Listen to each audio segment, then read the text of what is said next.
Are you an early stage founder revolutionizing the future of retail? Then you're in the right place. My name is Shah, and I'm an angel investor investing at the pre-seed and seed stage in retail tech, e-commerce, marketplaces, and consumer. I'm also the founder of RetailX Series, an ecosystem to help early stage founders in the retail and consumer sectors. RetailX Series includes events, a YouTube channel, a Slack community, resources for founders, and this podcast. In this podcast, I interview founders, investors, and experts in the retail space, and we dig deep into the tactics around key topics that early stage founders want to hear about. Welcome to the RetailX podcast. Hello, everyone. Welcome to the RetailX Series podcast. I'm your host, Shah.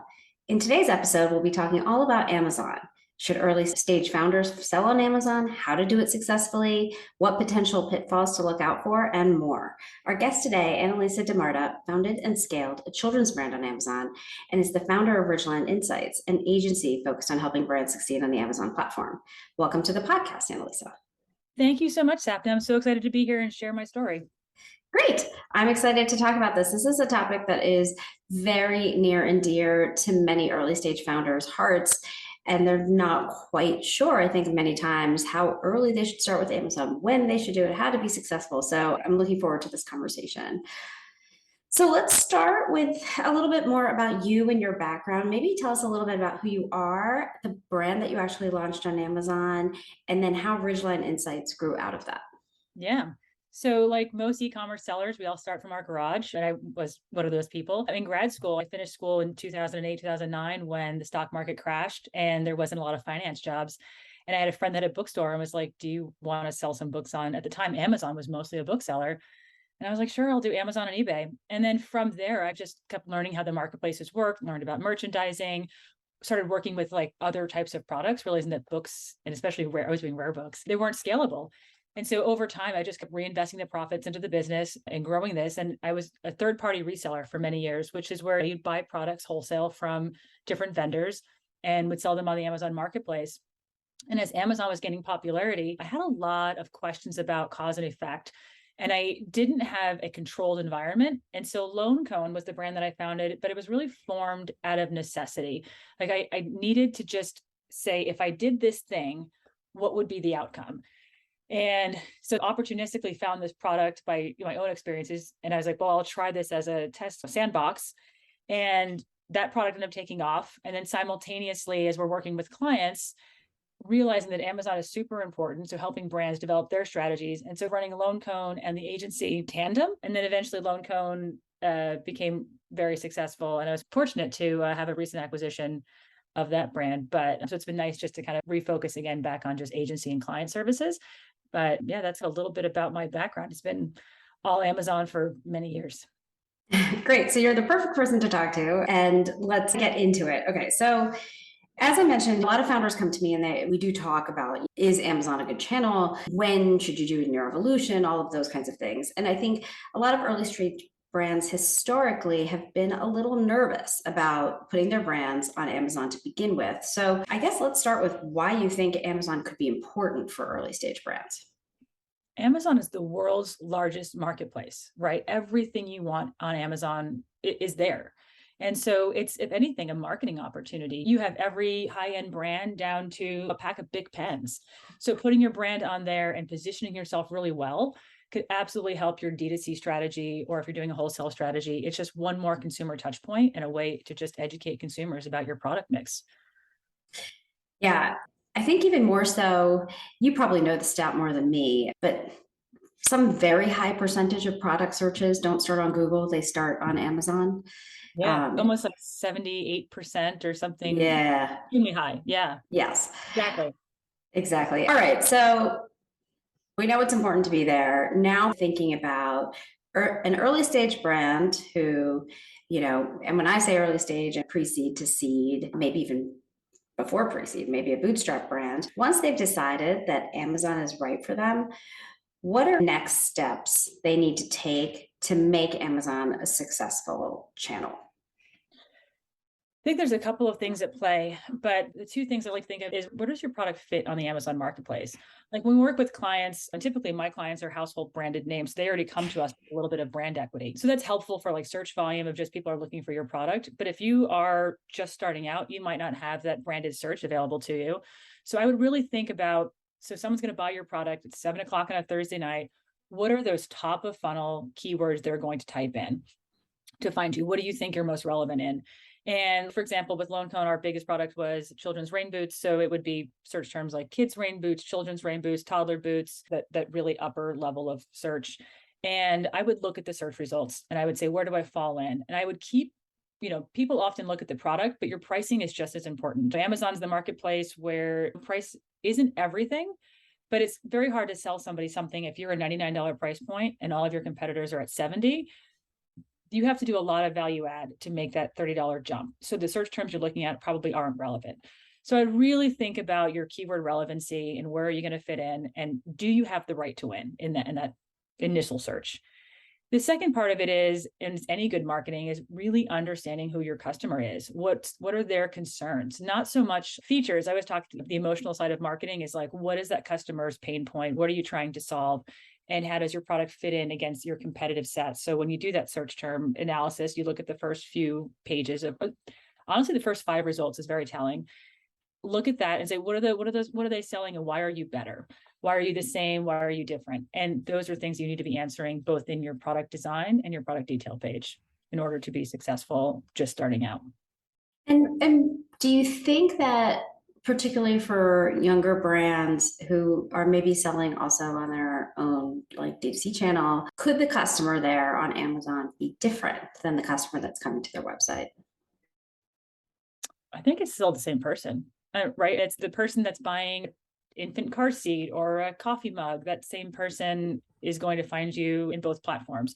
I think there is the Amazon shopper is a lot more used to the Amazon experience. So conversion is going to be a heck of a lot easier. You're not having to do a lot of selling to get them to convert on your website. So I think that's probably the unique selling factor to being on Amazon. It's just you have that platform of shoppers that come ready to purchase, as opposed to your website, you're trying to convince them to purchase. Right. And what about kind of one of the things I think a lot of kind of Amazon experts talk about is the importance of reviews and getting reviews on your product pages. Talk a little bit about how brands can do that, particularly in the early days, and how they can incentivize reviews and what those reviews should look like.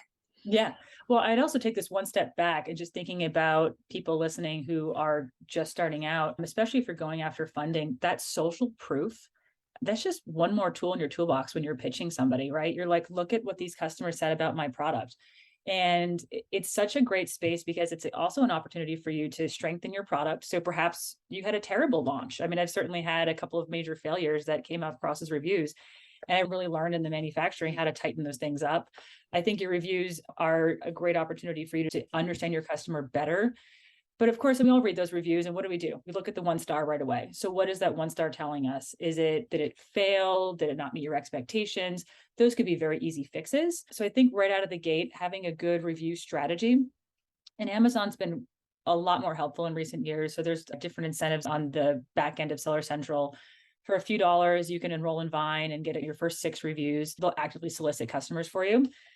But then review solicitation beyond that is a gray area. Amazon really likes to keep it very pure and not have sellers try to persuade for 5-star reviews, but it happens. So if anything, if I always like, depending on your product, if you could put some sort of really nice printing inside that just is a customer service thing, or maybe your brand story. With Lone Cone, we had a mom advisory panel, which we did we had once a month, a group of parents would get together and we would do different product reviews or help us look at our Christmas holiday page, or it was different ways of engaging them. But that just made us stand out. It was like, oh, what is this way you're trying to connect with me? It's not asking me for a review. It's not a coupon. It's this other thing to talk about, which I think also made us come across as a little bit more of a serious brand or a real company, if you will. Take us a little bit better. And we ended up getting great reviews from that. The people were impressed that we were actively soliciting consumer feedback. So reviews are everything. Do what you can to get them up there. But you can, in order to get really great conversion, I think at least 20 reviews out of the gate is the biggest things. Before you make these substantial advertising investments, try to get a couple of reviews under your belt just to help you continue to sell better products.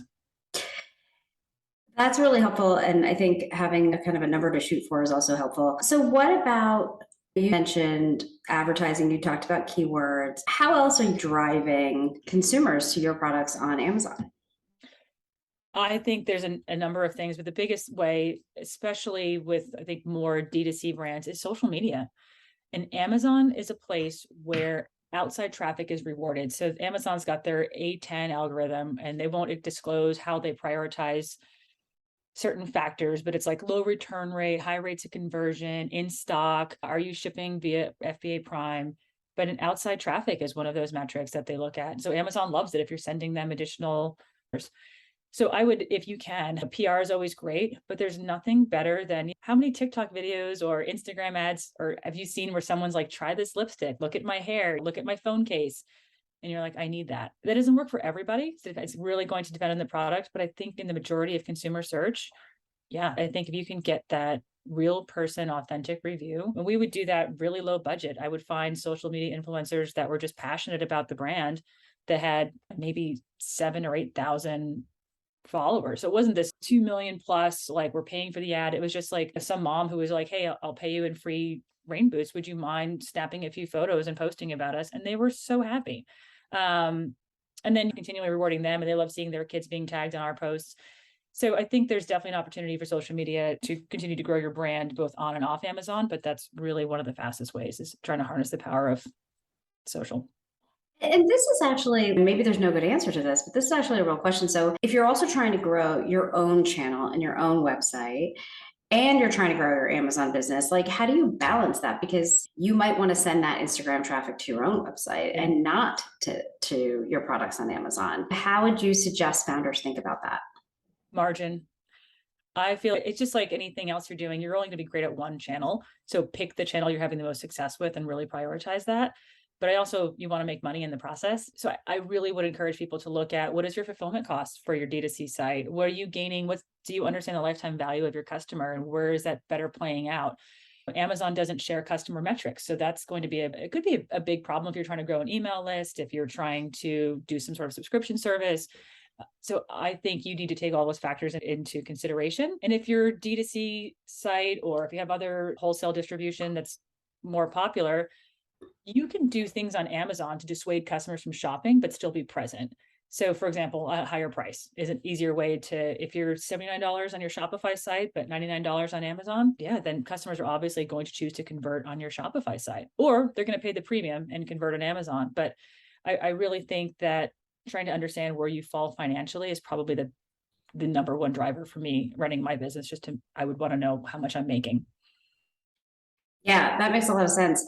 And you alluded to this, but I think fulfillment is always a big concern for early stage founders doing their own fulfillment. Like you said, in the beginning, you're doing fulfillment out of your like apartment or your house or your garage. What advice do you have in terms of fulfillment for early stage brands on Amazon and on their own channels? Like, kind of, what have you learned? Amazon Prime is everything. It's still everything, even in a post-pandemic environment. That Prime badge of knowing you're getting your product in 2 days, it's going to show up reliably, means the world. So do what you can to get your best-selling products to stay consistently in stock with Prime. And that might mean you have to make some sacrifices in terms of pricing. So sometimes Prime is less expensive, sometimes it's more expensive. But really, again, it's going to come back to that margin question of how much room do you have. And the other thing with Amazon fulfillment that's changed, well, the beautiful part about it is that it is scalable, right? So I can send in 3 case packs of 12, or I can send in 300 case packs of 12. So I really like that, from just like, I don't have to worry about this third-party warehouse, how much space do they have. But Amazon also will ding you on storage. So it's, again, going to come back to how much are you making and how long your product's sitting there. So Amazon's not the place where you send it in and hopefully it sells in a year. It's like, no, you need to be on top of your inventory, which you should be doing anyway as anyone selling products.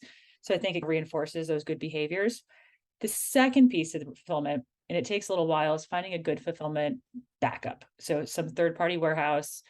I don't recommend garages anymore, but that for some people. I think we saw in the pandemic, when Amazon really put a bunch of constraints on sending in inventory and shipping out inventory, that having that backup fulfillment strategy is crucial. So I think as you start to have a little bit of success in the back of your mind, you should say, okay, how can I protect at least my best-selling products? And if you're also trying to have an omni-channel distribution strategy where you want to be on your website and Amazon, and maybe you're also doing wholesale as well, having that third-party warehouse is going to be a key part of that strategy as well. So yeah, I would try to prime and have a good backup.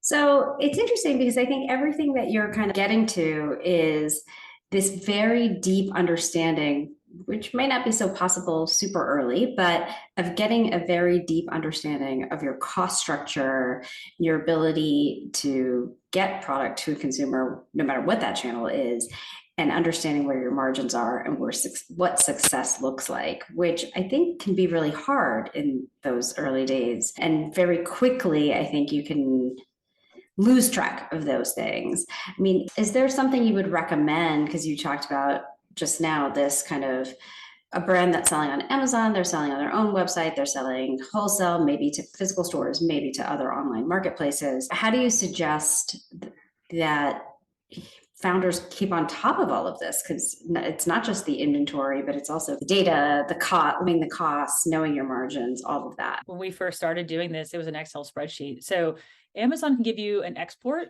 but I guess I'm just a firm believer and you should absolutely know your numbers. Like it's a non-negotiable to me running a product-based business. There's definitely a time when you're early days or a new product launch, you are selling your product at a break even. And I think if you're seeking outside investment into your company, I mean, that'd be the first thing I'd want to know as an investor is what are you making? What's my return and how long is it going to take? And Amazon is a long-term play. I have found, and it sounds really hard to say this, but it takes about 3 years to be a really good product on the Amazon marketplace. By that point, you maybe have, I don't know, 4,000 reviews. You've gone through enough manufacturing cycles to have perfected it.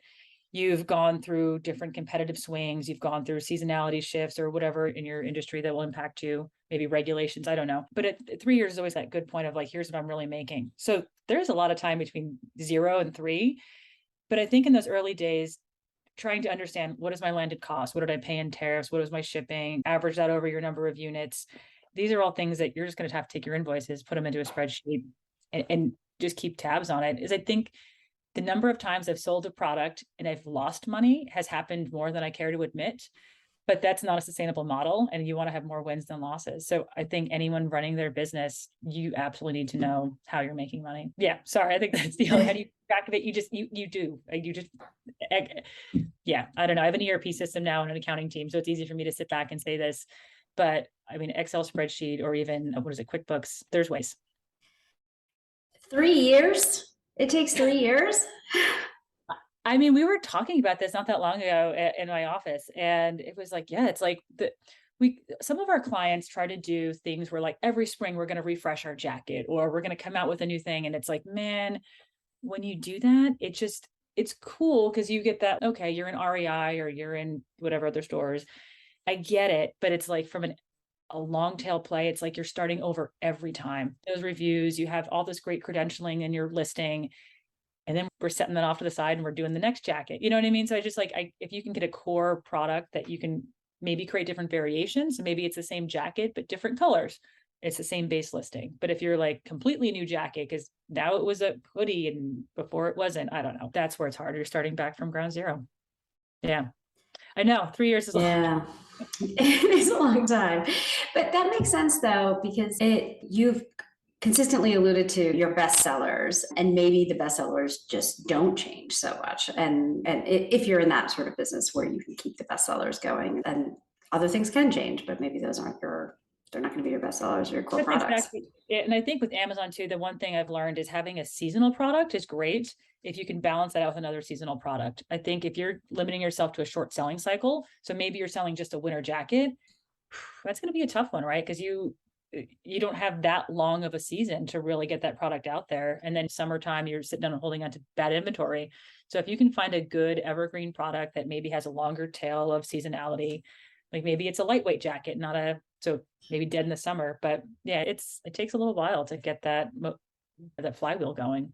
Yeah, that makes sense. So I think that's a perfect lead into my question about what are some of the biggest mistakes that early stage brands make on Amazon?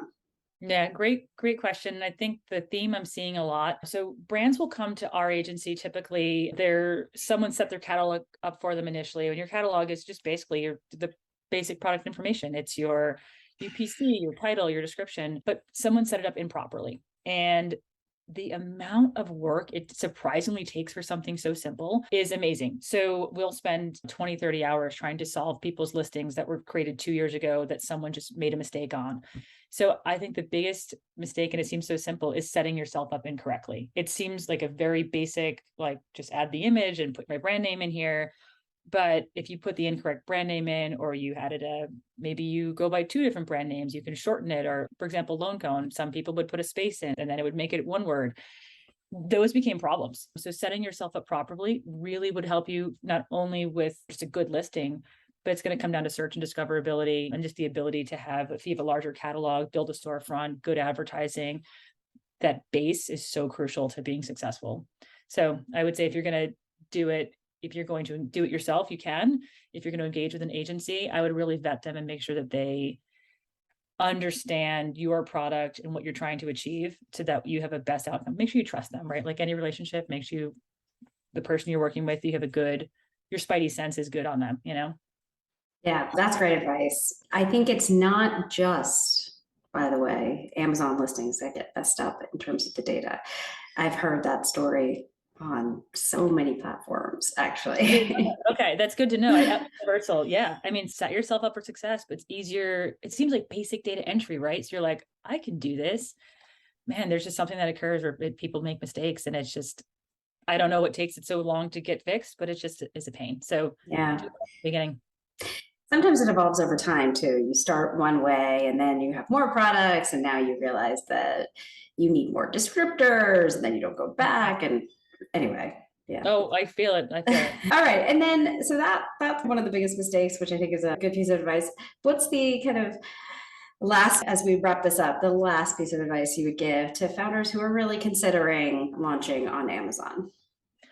I think that the biggest thing is start. The beautiful thing with Amazon, it's highly responsive. You have information within 15 minutes on how something is performing. So especially if you're launching, whether or not you choose to make Amazon part of your long-term strategy, it could be such a great way for you to get a good read on how is your product performance, how's it resonating with the consumer, just what's my return rate. I think you can troubleshoot a bunch of problems right out at the beginning. The second part of that, though, is Amazon is become a much more expensive platform to operate on. And so if you enter it, it's not a get rich quick, like I'm going to get my money back in 3 weeks. I would really be very patient, especially if you are seeking investment or you are relying on other people's money to get going. You could be 3 to 6 months at a break even, which seems like a big investment, especially if you're doing like a CPG product. You could be up against Clorox or Johnson & Johnson, right? And they don't care how much they spend on those clicks. So I would really be patient. So I would test and see, but don't be quick to react. Give yourself a long-term strategy, really monitor your performance, what's working, and then just know there's going to be eventually a tipping point where your organic sales will start outpacing your advertised sales. But depending on the category, it can take some time. So I would say patience, but don't be afraid to start. So here's what I heard. Just start, make sure your data is correct from the beginning and set yourself up for success. Understand your margins, be patient. It can take 3 years. It'll take at least 6 months, but 3 years to have a solid, you're not going to be knocked off your throne. But yeah, that's good summary. Yeah. Amazing. So helpful. Annalisa, thank you so much for sharing your advice and tips on this podcast episode. I very much appreciate it. My pleasure. Thanks for listening to me. And thank you for listening to the Retail X podcast. We'll have another new episode out shortly. Thanks for listening. If you'd like to learn more about Retail X Series, check out www.retailxseries.com for more information, including recordings of past events. You can also follow us on Twitter and Instagram at Retail X Series. You could also learn more about me, find fundraising resources, or submit a pitch deck at www.redgiraffeadvisors.com. Thanks, and catch you next time.